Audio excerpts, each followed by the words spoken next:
Okay, well, good afternoon.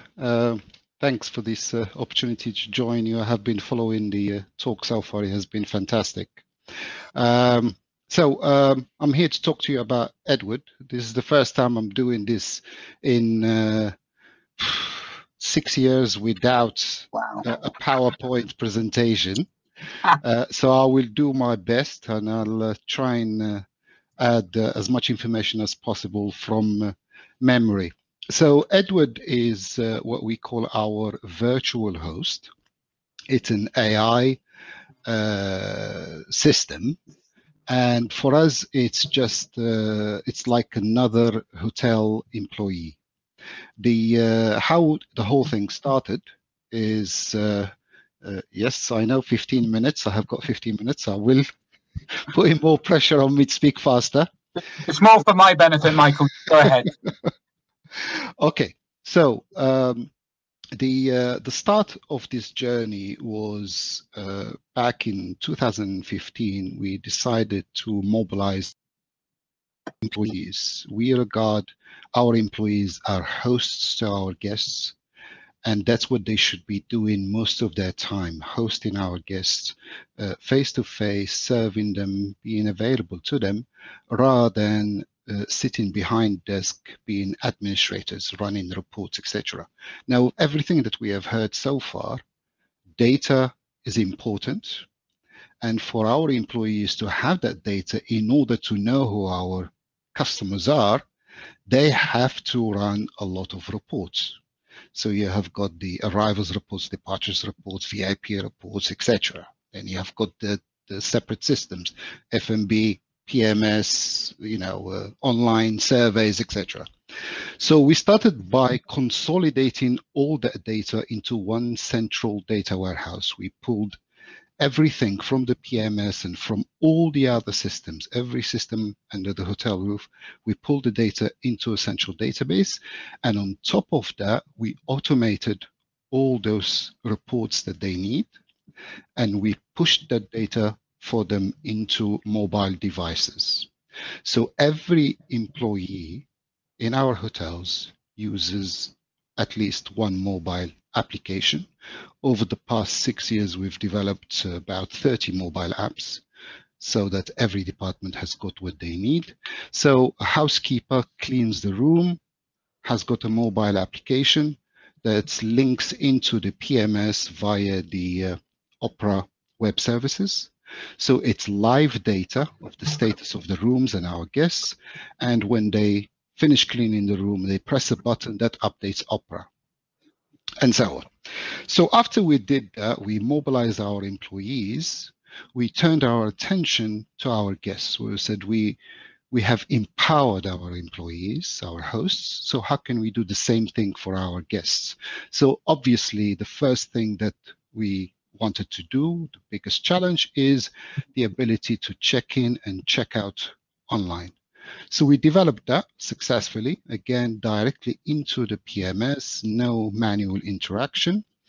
And we delivered a link to our guests to check in online via SMS.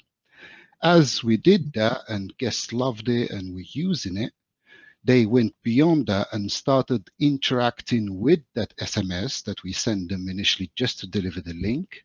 And they started asking questions and asking for services and things like, does your hotel have a car park?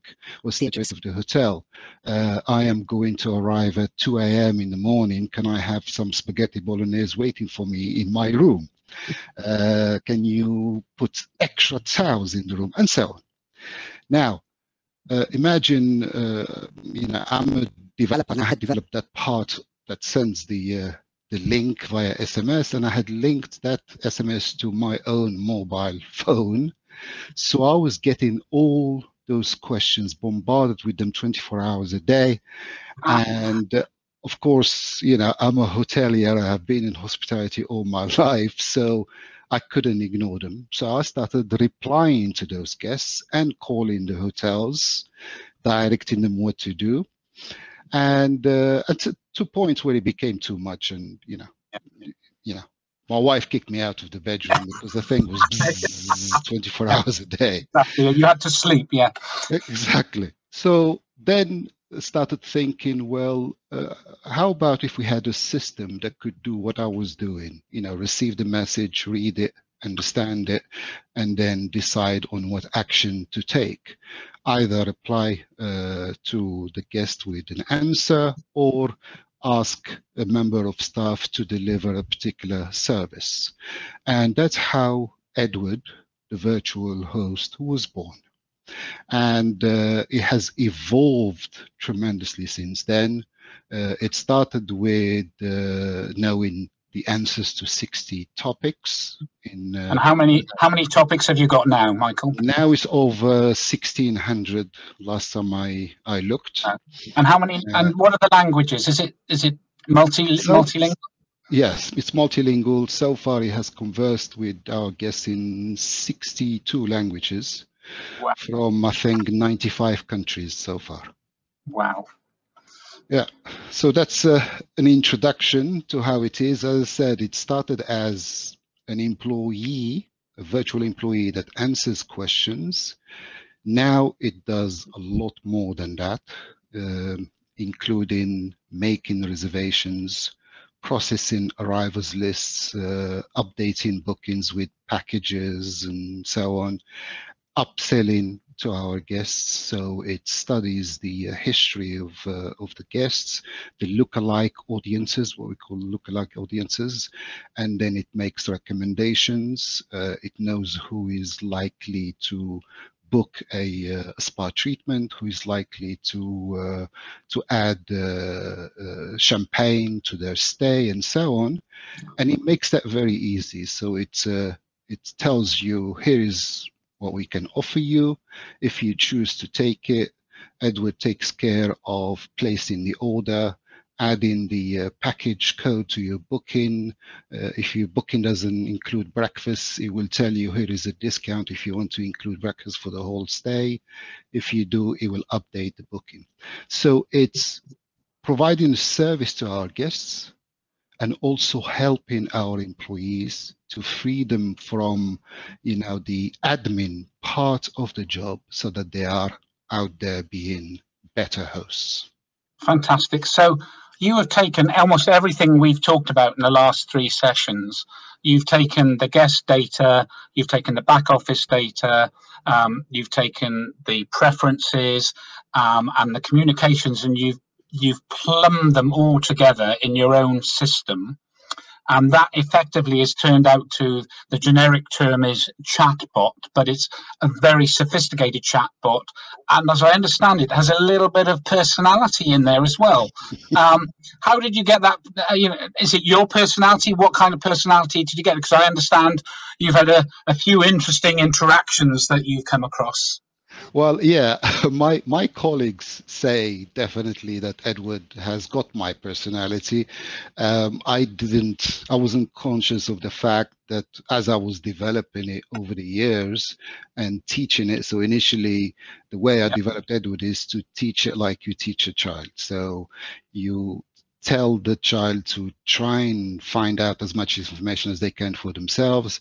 And if they still can't find the information, then they come to you and say, Daddy, what is this? And you give the answer. And each time we teach Edward not just the answers, but how to find answers in the future. And so, yeah, apparently Edward is very similar to me.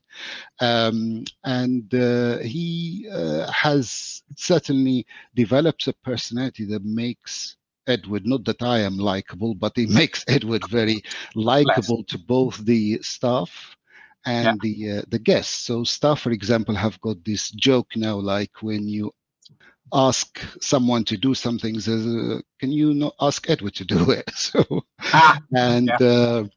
and equally, the guests initially, we struggled to convince the guests that it's a virtual host. It's a computer program, and we have had, for example, a very funny moment where a guest in our hotel in Manchester, when she was checking out, she went to the desk and handed the receptionist an envelope, and on it she had written, "To Edward, kiss, kiss, kiss." And and the receptionist said, "We don't have anyone in the reception called Edward." And the guest said, "Don't be ridiculous. I've been speaking to him for 3 days." And that's when the receptionist clicked and said, "Oh, was it via text?" She said, "Yes." "Okay, well, that's just a computer, madam. It's not a human being." And the guest was like, "What?" So Edward has become a revenue stream for gratuities for you, basically, is what you're saying, Exactly, really, Michael. Yeah. exactly. So, as we've got a couple more minutes, so how many hotels, by the way, have you got in Edwardian at the moment? 13 at the moment, 12 plus one that is going to open in September, the Londoner in Leicester Square. Okay, and this includes the iconic Mayfair Hotel in Mayfair in London, doesn't it? Yeah, that's correct. So you've developed this all yourself. Now, not everybody's going to have a Michael Mrini, and not everybody is going to be supported in the development of I'm going to use the word system or resource like this. How do you? What's the future for the industry? How can the industry either acquire or use the system like the one you've developed? Is it just in Edwardian, or are you going to make it available for the rest of hospitality mankind? I think we're absolutely happy to make it available to the rest of the hospitality.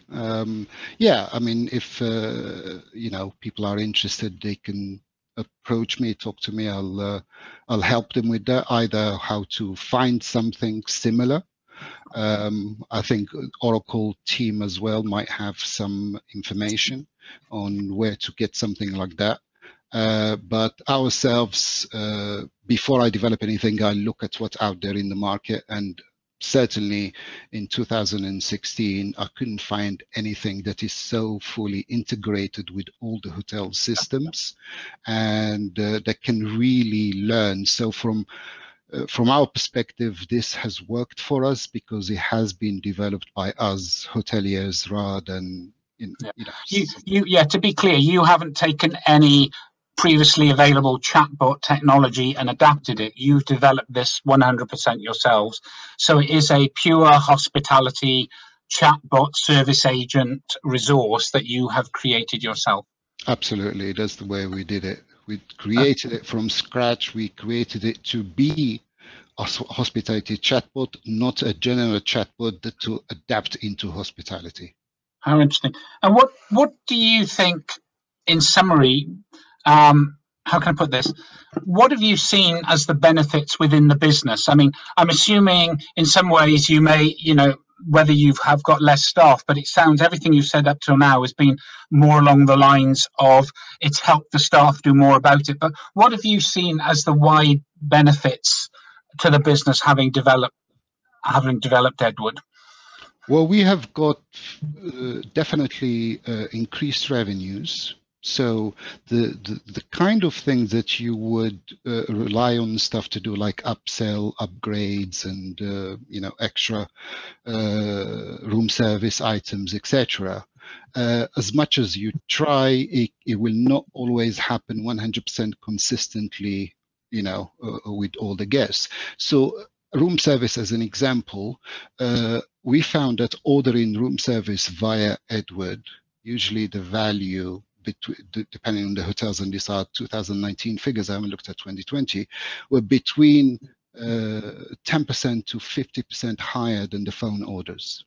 And when we analyzed that, we found that, for example, language is a barrier for a lot of our overseas guests. Yeah. So they find it difficult to order something other than what they already know, the club sandwich or the burger. Okay.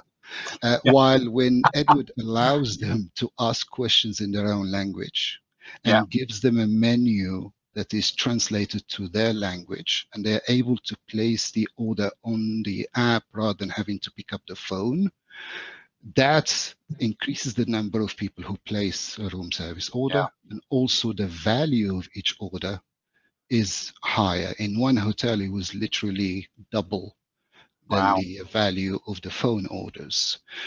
We have got things like the knowing when to offer something to a guest, and what to offer them, and that's with machine learning. Creates more value because with machine learning you know when to offer that massage or when to offer that bottle of Yeah. champagne and so on.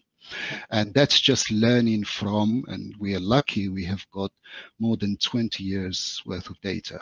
So Edward Yeah. had plenty of data to learn from and then start improving. And we literally set Edward targets. So each time it Wow. achieves a target, we increase it. So Yeah. Such is life, I'm afraid. And have you developed, Edward, not just in food and beverage is always that complex area, let alone even in English between, say, American and UK English, over easy and the different expressions. Food and beverage is complex. What about the other areas of the hotel? Where have you seen the benefits? I guess the spa is when offering a spa thing, as you said, that things maybe outside of the hotel related to the hotel. Have all those things been plumbed in, a bit like Luke was talking about with Accor? yeah, so we have collected information about all the museums, all the tourist sites, and so on, and gave that to Edward for the cities where we have hotels, London and Manchester. So all that is available. So if a question is asked, Edward is able to answer, is able to make recommendations. So are there any good galleries around here? Yeah. As long as we keep that information up to date for Edward, it was able to make those recommendations. And also it goes beyond. So it provides a link, a Google Maps link from where the guest happens to be, because it captures the geographical location of where the guest is to where the museum is, or the gallery, and so on. And then it provides, for example, here is a link to more information about this particular location, and so on. And in other areas, like, for instance, for forgetting our guests for a moment, now back to our staff, our hosts who need to be host to our guests, it helps them as well, so they can ask Edward questions. It's like things like how do I empty the vacuum cleaner? How do I change the filter? And Edward gives them videos and explanations and so on. I probably need Edward at home here, actually. I may call you a bit later on. Well, every time I go to a supermarket, I think I wish I had Edward for there you go, exactly. Yeah. Michael, I think you've demonstrated today, absolutely fascinating story, that we hear about stories of the future and what technology can do, but I think you've painted us a picture of something that is actually available and really can be done today. And I'd like to congratulate you on your achievement with Edwardian. And thank you very much for sharing that with us today. And please pass on my regards to my friend VJ, who I've known for more years than I would ever care to mention, going back in my life. So, Michael, thank you very much indeed.